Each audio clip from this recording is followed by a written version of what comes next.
dengan kurma tadi, Ya. Us. Kalau di kesehatan setahu saya ya kalau bayi di bawah 6 bulan itu kan tidak boleh mengonsumsi apapun selain ASI gitu. Ini alasan dibalik teknik dengan kurma ini apa ya, Us? Untuk apa ya sebagai apa alasan gitu. Kok kalau di Baik. Islam bayi yang baru lahir. Baik. Nanti bisa di googling ya, Bu ya. Apakah teknik itu bertentangan dengan kesehatan ataukah justru tidak gitu ya. Ini saya juga masih apa sedikit ya minim banget ya pengetahuan yang kami dapatkan tadi nanti ibu-ibu untuk lebih memperdalam lagi bisa googling ya. Jadi teknik itu sangat sedih. Bukan dikasih kurma yang banyak, Bu. Jadi apa ya 1/8 atau 1/10 dari kurma itu kita punya sedikit, kita penyet begini pakai tangan kita, terus dileletkan di lidah dia. Bayi itu kan kalau baru lahir itu lidahnya kasar. Nah, kalau yang kami baca dari kitab Tuhfatul Maulud itu ya, itu manfaatnya adalah satu, mengurangi itu tadi, mengikis kasarnya lidah si bayi, terus juga memperkuat hisapan dia, gitu. Sehingga ketika menyusu itu akan kuat gitu ya, karena sudah distimulus itu dengan kurma tadi, gitu. Dan itu tidak berbahaya gitu ya. Nanti bisa dicari tahu lagi ya yang lebih detailnya gitu. Jadi tidak bertentangan insya Allah karena kita memberinya bukan yang banyak itu tidak. Nah, jadi itu sebagai stimulus ya.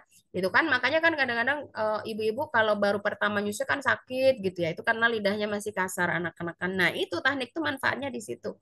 Gitu ya. Juga ketika dikasih kurma itu kan bukan yang cair ya. Sehingga dia akan seperti ngenyot itu ya, ngenyotnya tuh keras, kuat gitu. Ya, kuat sehingga dia nanti nyusunya kuat, jadi banyak menyusunya, akhirnya jadi tumbuh kembangnya juga baik begitu.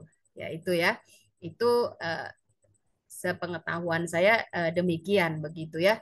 Jadi bukan itu masih lebih lebih bagus dan lebih berkualitas daripada susu formula gitu ya. Nah, karena kan kita bayi nggak boleh konsumsi apapun, tapi dikasih susu formula. Coba bandingkan nutrisi kurma dengan susu formula gitu ya. Nah, itu pun kan bukan yang banyak, tapi memang untuk stimulus aja tadi begitu ya. Nah, itu.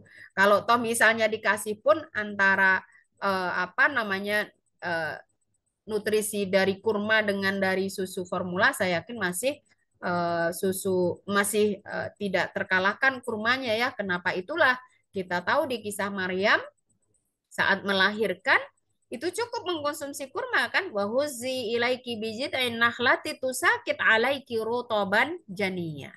Jadi kurma adalah makanan yang sangat direkomendasikan untuk ibu hamil karena dia kaya zat besi, ya, kaya nutrisi, ya, kaya yang lain-lain lah begitu ya. Itu setiap jenis buah ataupun sayuran yang disipil oleh Allah di dalam Al-Qur'an dari semua buah dan sayuran yang ada di dunia ini, dia pasti memiliki keistimewaan yang berbeda gitu ya. Nah, itu karena kan yang menciptakan kita Allah yang paling tahu kan apa yang kita butuhkan. Juga Rasulullah itu dijamin oleh Allah perkataannya begitu ya. Jadi nggak mungkin akan membahayakan ya dari apa yang kita lakukan jika itu mengikuti panduan yang disampaikan oleh beliau Rasulullah Shallallahu Alaihi Wasallam. Nanti monggo ibu-ibu diperbanyak lagi literasinya ya seperti apa tentang ini. Wallahu a'lam.